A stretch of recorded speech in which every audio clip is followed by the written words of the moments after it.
'n jukung is 'n tradisionele Indonesiese boot. Die jukung in hierdie storie het soos 'n doodgewone jukung gelyk.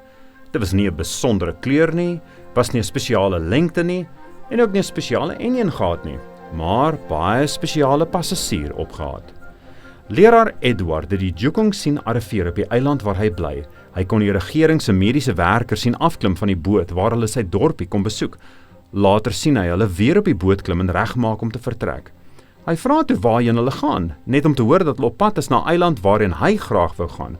Op die eiland woon 3 70 Adventiste families wat nie enige kerk gehad het om na te gaan nie. Hulle het ook nie enige bote van hulle eie gehad, sodat hulle na 'n eiland met 'n kerk kon reis op 'n Sabbat nie. Hulle het altyd by een se huise bymekaar gekom, maar nou is die einde van die kwartaal, hulle wou hê dat leraar Edward saam met hulle moet kom aanbid.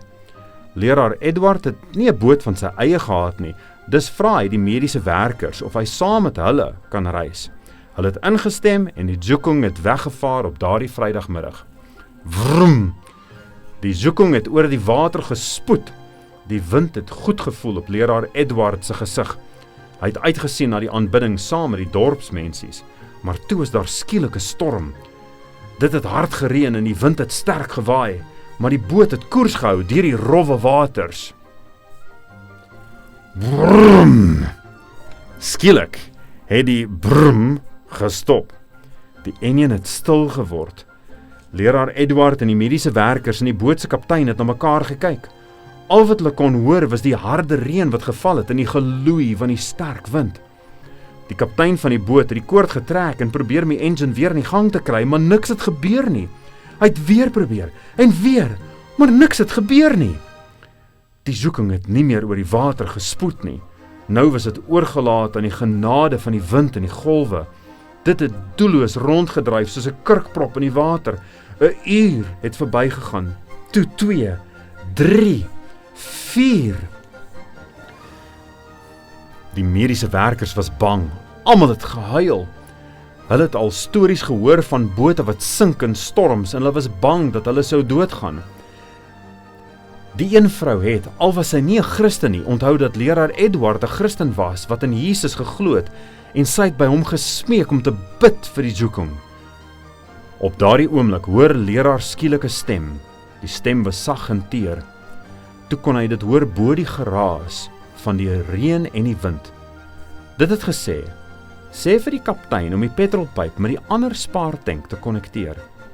Op die jukung was daar 2 petroltanks, 'n gewone een en dan 'n spaarpetroltank vir noodgevalle. Die tanks het petrol voorsien vir die boot se enjin.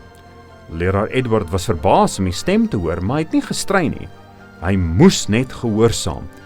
Selfs al het hy niks van bote af geweet nie, het hy na die kaptein toe gegaan en vir die kaptein gesê om die petrolpyp van die gewone tank af te haal en in die spaartank te konnekteer.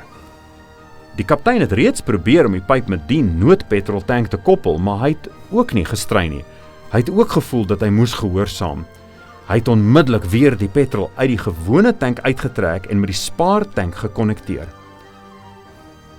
Toe roep leraar Edward die kaptein en al die mediese werkers bymekaar en vra hulle om saam met hom tot Jesus te bid.